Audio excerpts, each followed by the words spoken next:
કતારગામમાં જતીન નામના યુવકે યુવતી સાથે ઇન્સ્ટાગ્રામમાં મિત્રતા કેળવી લગ્ન કરવા માટે બળજબરી કરી અને જો મેરેજના ફોર્મ પર યુવતી સહી નહીં કરે તો ગ્રીષ્મા જેમ મારી નાખીશ તેવી ધમકી પણ આપી હતી। ત્યારબાદ યુવતી સાથે ફોટા પાડી સોશિયલ મીડિયામાં વાયરલ કર્યા, જેથી પોલીસે ગુનો દાખલ કરી જતીનની ધરપકડ કરી છે।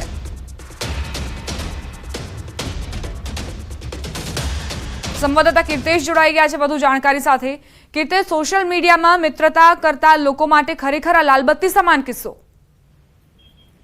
બિલકુલ, સુરત ચોક બજાર પોલીસ સ્ટેશનમાં જે ફરિયાદ નોંધાઈ છે તે પ્રમાણે ઇન્સ્ટાગ્રામ પર એક યુવતીને મિત્રતા કરવી ભારે પડી હતી, કારણ કે જતીન નામના યુવક સાથે મિત્રતા કર્યા બાદ આ યુવક યુવતીને લગ્ન કરવા માટે ધમકાવતો હતો અને યુવતી લગ્નની ના પાડતા તેને સુરતની ગત ઘટના ગ્રીષ્મા હત્યાકાંડ જેવી હત્યા કરવાની ધમકી આપી હતી। ત્યારબાદ વકીલની ઓફિસે બોલાવી તેના પર તેની પાસે લગ્ન મેરેજ પર ફોર્મ પર સહી કરાવવામાં આવી હતી। ખાસ કરીને વરાછા કામના મંત્રી પાસે બોલાવી યુવતીને ધમકાવવામાં આવી હતી। જોકે આ સમગ્ર મામલે યુવતીએ પરિવારને કહેતા પરિવાર આ મામલે ચોક બજાર પોલીસ મથકે પહોંચી ફરિયાદ નોંધાવતા પોલીસે આ મામલે ગુનો દાખલ કરી આરોપી જતીનની ધરપકડ કરી વધુ તપાસ શરૂ કરી છે।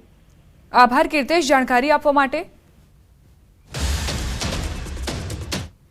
સુરેન્દ્રનગરના પાટડી તાલુકાના કઠાડા ગામે પુત્રનું કારસ્તાન, સપૂત અચાનક રૂપિયા માટે કપૂત બની ગયો અને માતાએ વાપરવા માટે 500 રૂપિયા ના આપતા ઘરને આગ હવાલે કરી દીધું। ઘરમાં આગ લાગતા ઘરવખરી સહિત તમામ સાધનો બળીને ખાખ થયા તો ઘરમાં રહેલી ગેસની બોટલમાં બ્લાસ્ટ થતા ભારે નુકસાન પહોંચ્યું। જોકે પુત્ર ઘરમાં આગ લગાડી ભાગી જતા પિતાએ નોંધાવી પોલીસ સમક્ષ ફરિયાદ।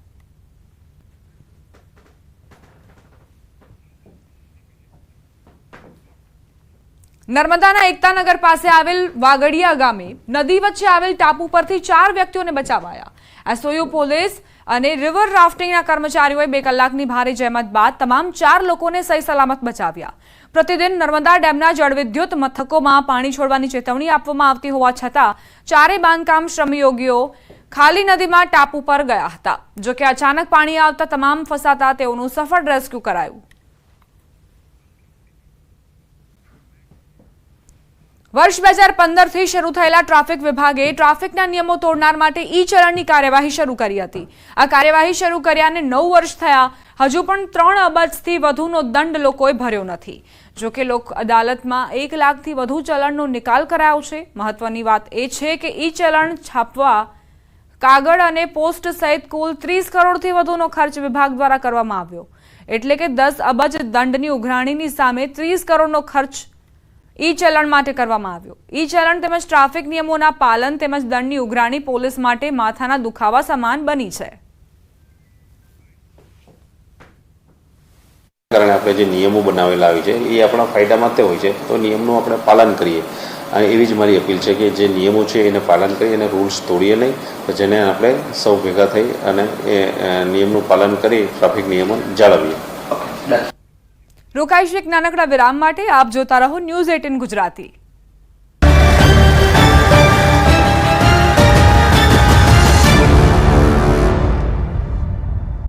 સુરતમાં અપહરણની ઘટના બની છે। અજીબોગરીબ કિસ્સો સામે આવ્યો છે। શહેરના વેડ રોડ વિસ્તારમાં રહેતા યુવક જુગારમાં 2.50 લાખ હારી જતા પોતાના જ અપહરણનું તરકટ રચી પોલીસને ગુમરાહ કર્યો।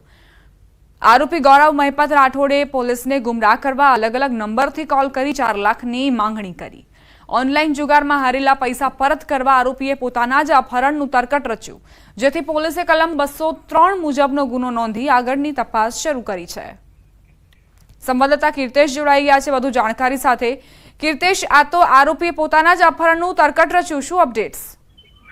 બિલકુલ, જે આરોપી છે કહી શકાય એવો મહિપતસિંહ રાઠોડ કે ઓનલાઈન જુગારમાં 4.5 લાખ રૂપિયા હારી ગયો હતો અને આ રૂપિયા ચૂકવવા તેને લોકો પાસેથી વ્યાજે રૂપિયા લીધા હતા અને એમને રૂપિયા ચૂકવવા માટે પોતાનું અપહરણ કરી પોતાના પરિવાર પાસે અલગ અલગ નંબરથી 2.5 લાખ રૂપિયાની માંગણી કરી હતી। શું કે પરિવાર તાત્કાલિક આ મામલે ચોક બજાર પોલીસ મથકે પહોંચ્યું હતું અને આ મામલે ફરિયાદ કરતા પોલીસે ગણતરીના કલાકમાં જ આરોપીને ઝડપી પાડ્યો હતો। જો કે આરોપીને ઝડપીને પૂછપરછ કરતા પોલીસ પણ ચોંકી ઉઠી હતી, કારણ કે જે વ્યક્તિનું અપહરણ થયું હતું તેને પોતાના જ અપહરણનું તરકટ કર્યું હતું, જેને લઈને પોલીસે તેના ઉપર 203 મુજબનો ગુનો દાખલ કરી તેની ધરપકડ કરી વધુ તપાસ શરૂ કરી છે। કીર્તેશ, આપ જોડાયેલા રહેજો અમારી સાથે। વધુ એક સમાચાર સુરતથી જ પ્રાપ્ત થઈ રહ્યા છે। સુરતની સ્મીમેર હોસ્પિટલ ફરી વિવાદના ઘેરામાં આવી છે। એમ્બ્યુલન્સ સર્વિસ સંચાલકોએ કરોડોનું ફૂલેકું ફેરવ્યું ત્યારે ડોક્ટરોએ ₹5.24 કરોડ ગુમાવ્યા। એમ્બ્યુલન્સના ધંધામાં રોકાણના નામે છેતરપિંડી કરાઈ। ડોક્ટર હાર્દિક પટવાની સંચાલકો સાથે મિલીભગત હોવાનું ખુલ્યું છે। નફાની લાલચમાં નાણાં પડાવી નાસી છૂટ્યો હતો। ક્રાઇમ બ્રાન્ચે આ અંગે ગુનો નોંધી તપાસ શરૂ કરી છે। 2010થી સ્મીમેરમાં હાર્દિક અને કપિલ ટ્યુટર તરીકે ફરજ બજાવતા હતા। સંવાદદાતા કીર્તેશ જોડાયેલા છે। કીર્તેશ, સ્મીમેર હોસ્પિટલમાં વિવાદ, શું અપડેટ્સ?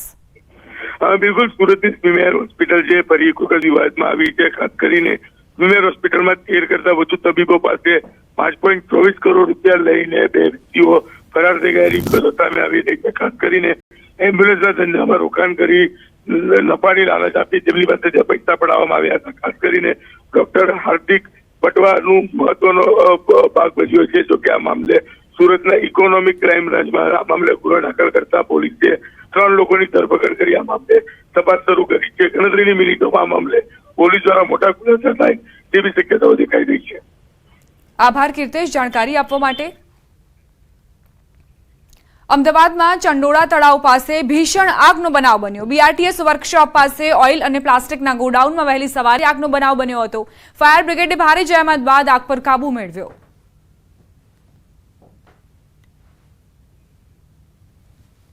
ચંડોળા તળાવ પાસેની આ ઘટના કઈ રીતે અહીં આગનો બનાવ બન્યો તેની તસવીરો પણ સામે આવી। આસપાસના વિસ્તારમાં ધુમાડાના ગોટેગોટા જોવા મળ્યા। એકાએક જ આગે વિકરાળ સ્વરૂપ ધારણ કરતા અફરાતફરી મચી ગઈ અને લોકોમાં પણ ભયનો માહોલ જોવા મળ્યો। લોકોને શ્વાસ લેવામાં પણ તકલીફ થતી હોય તેવી ફરિયાદો ઉઠી।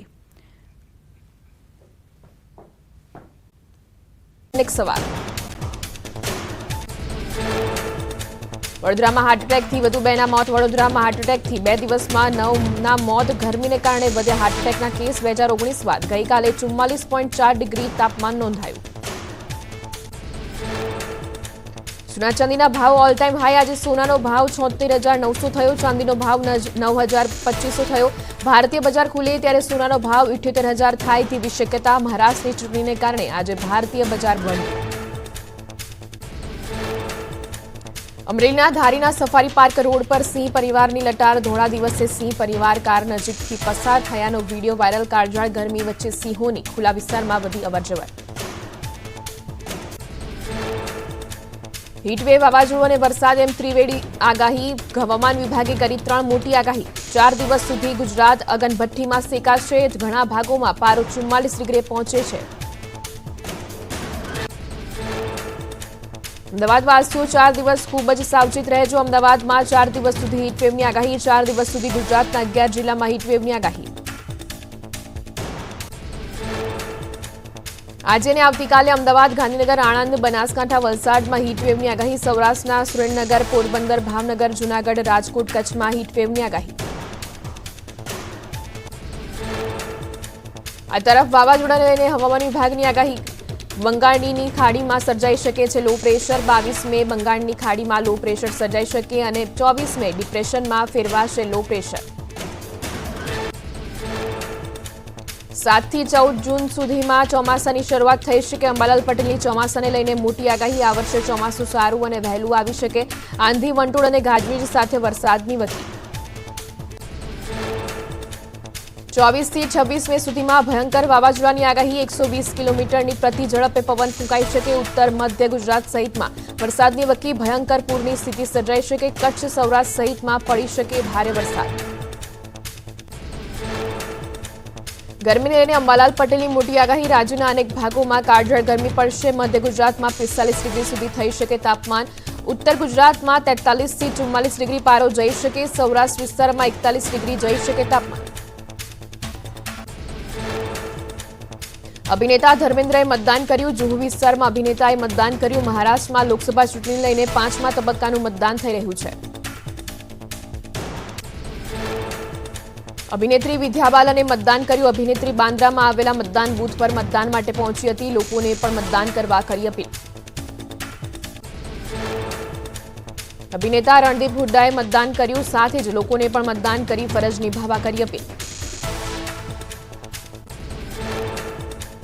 બોલિવૂડ અભિનેતા અક્ષય કુમારે મુંબઈના ગાંધીગ્રામ પોલિંગ સ્ટેશન પર કર્યું મતદાન। લોકસભાના મહાપર્વમાં ફિલ્મી કલાકારોએ પણ લીધો ભાગ. મતદાનને લઈને પીએમ મોદીનું ટ્વીટ, કહ્યું વોટિંગ કરી વોટિંગનો નવો રેકોર્ડ બનાવો, લોકશાહીના પર્વમાં જરૂરથી ભાગ લો. દેશમાં 8 રાજ્યોમાં 5મા તબક્કાના મતદાન, કેન્દ્રીય ગૃહમંત્રી અમિત શાહે ટ્વીટ કરી અચૂક મતદાન કરવા કરી અપીલ. અમિત શાહે લદ્દાખ, જમ્મુ કાશ્મીરના બારામુલ્લાના મતદારોને અચૂક મતદાન કરવા કરી અપીલ. આજે 5મા તબક્કાનું મતદાન, 8 રાજ્યની 49 બેઠક પર આજે મતદાન. ઉત્તર પ્રદેશની 14 સીટો પર આજે વોટિંગ. મહારાષ્ટ્રની 13 બેઠક પર આજે ચૂંટણી. પશ્ચિમ બંગાળની 7 સીટો પર પણ મતદાન. જમ્મુ કાશ્મીરની 2 સીટ પર વોટિંગ. બિહાર અને ઓડિશાની 5 બેઠક પર મતદાન. લોકસભાની ચૂંટણી લઈને ઉત્તર પ્રદેશના પલામુમાં મતદાન શરૂ. સવારે 7 વાગ્યાથી મતદાન મથક પર મતદારોની લાગી લાઈન. સુરક્ષા હેતુથી પોલીસ પણ ખડે પગે જોવા મળી. ઉત્તર પ્રદેશના અયોધ્યામાં મતદાન મથક નંબર 14 પરના દ્રશ્યો સામે આવ્યા. લોકસભાની ચૂંટણીમાં 5મા તબક્કાનું મતદાન.